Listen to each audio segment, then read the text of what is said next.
Welcome to another episode of Engaging Saturdays with EM Educational Services. I'm Jennifer Bell, your host, and this is my assistant, Tierra. Today, we will be exploring the concepts of force and motion. Every day, we experience the impacts of these forces. Gravity is an invisible force that pulls us and keeps us anchored to the earth. Friction occurs between our feet and the floor when we walk from one place to another, a push. Electricity is another example of a force. When we turn on the lights or charge our cell phones, we're using electrical force. Forces also allow us to play our favorite sports like baseball, soccer, and even ping pong. So, if a force is a push or a pull, what is motion? Well, motion is simply the change in position of an object over a specified period of time. Okay, in order to cause an object to change position, there has to be a push or a pull, a force. Yes, that's correct. You can't have motion without a force. But enough talk. Let's play. Grab your force and motion kit and let's have some fun. Isaac Newton is a scientist that is credited with discovering gravity. Newton was first inspired to think about gravity after seeing an apple fall from a tree in his garden.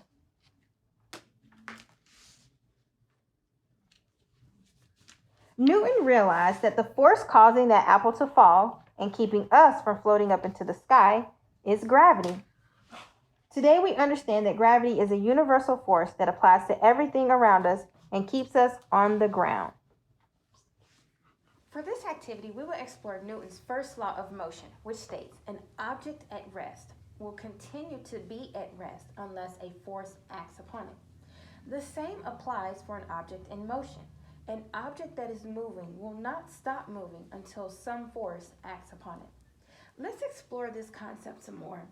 You need the following materials: 5 hex nuts, a strip of sandpaper, a pair of scissors, tape, a rubber band, and finally, a ruler.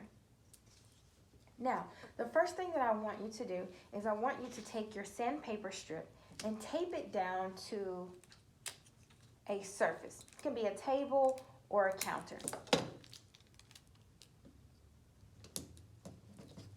Now that I have my sandpaper strip taped to the table, I want you to take your rubber band, and as you can see, I've cut my rubber band to make it more like a rubber band string.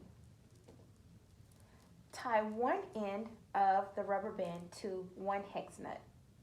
You may have to double tie or double knot the rubber band string around the hex nut to ensure that your hex nut does not fall off.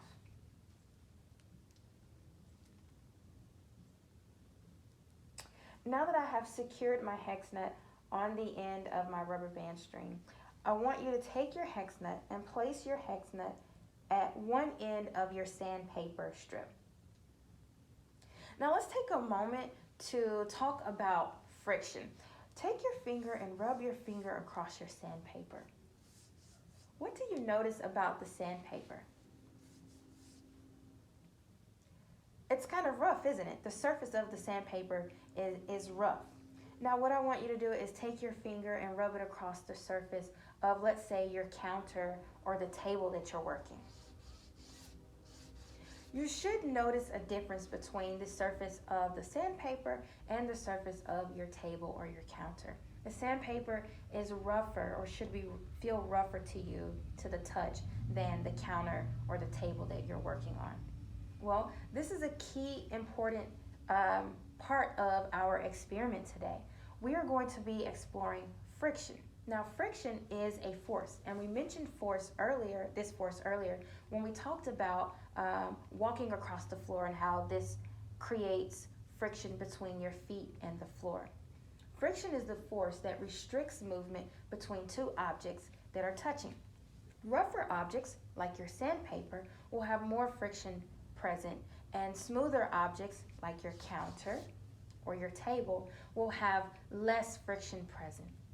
All right, let's get started with our activity. So now that you have your hex nut and your rubber band string on top of your sandpaper strip, I want you to stretch your rubber band string out as far as it will stretch without putting pressure or force on the hex nut.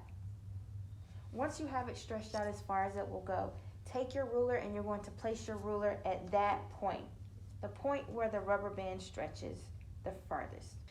Now that we have our experiment set up, it's time to conduct a test. Very slowly stretch your rubber band as far as it will stretch. Stop when the hex nut begins to move.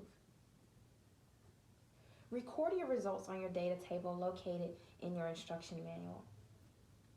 How far was your rubber band able to stretch? Let's add a second hex nut by threading it through the rubber band string. Place your hex nuts in the starting position and pull or stretch your rubber band string again. Stop as soon as you see the hex nut beginning to move. How far were they able to stretch this time? Record your results on your data table. I want you to repeat this experiment until you've used all 5 hex nuts and record your results in your data table. What did you notice about your rubber band string as you added more hex nuts? Next, let's repeat this same experiment again, but instead of conducting it on sandpaper, let's use a smooth surface like a table or a countertop. Which surface do you think will allow the rubber band string to stretch the most before moving? Record your results in your data table and compare. For this activity, you will need the following materials: popsicle sticks, rubber bands, 2 pieces of hard candy, a ball of tissue, and a styrofoam ball. Did you see the example of force? What type of force is it?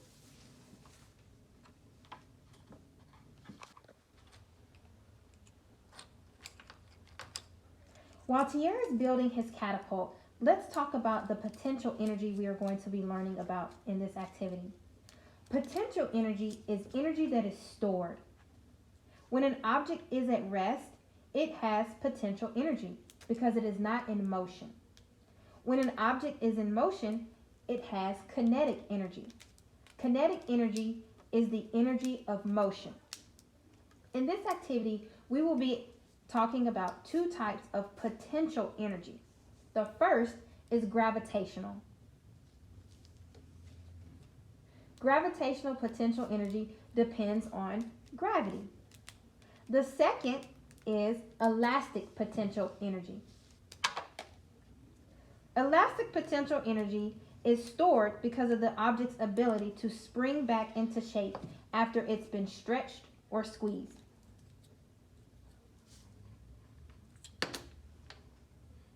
Other examples of objects that have elastic potential energy are diving boards, springs, and bouncy balls.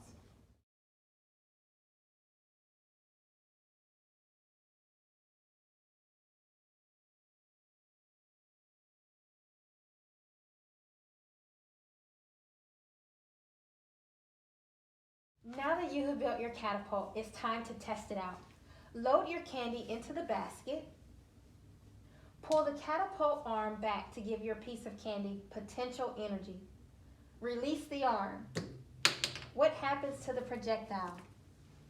Conduct an experiment with your catapult. Load your candy, styrofoam ball, and tissue ball into the basket and record how far each travels. Which do you think will travel the farthest? Ready, set, launch! For this next activity, we will be exploring Newton's third law of motion. This law states that for every action force, there is an equal and opposite reaction force. How are we going to explore this concept? Well, we're going to be launching a rocket. We're going to use a chemical reaction between an Alka-Seltzer tablet and water to generate enough pressure to launch our rocket into the air. You will need the following materials to build your rocket: scissors, your film canister rocket template, construction paper, your goldenrod paper, Alka-Seltzer tablets, film canister, pipette, and finally you will need some tape.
Now that you have finished building your rocket,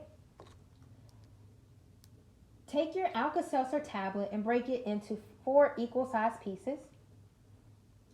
Grab some water. Take your goldenrod paper and your pipette and find a safe place outside to conduct the rest of your experiment. We hope you enjoyed this edition of Engaging Saturdays Force in Motion. You have a few more activities to complete in your kit as you explore these concepts. Have fun. STEM on!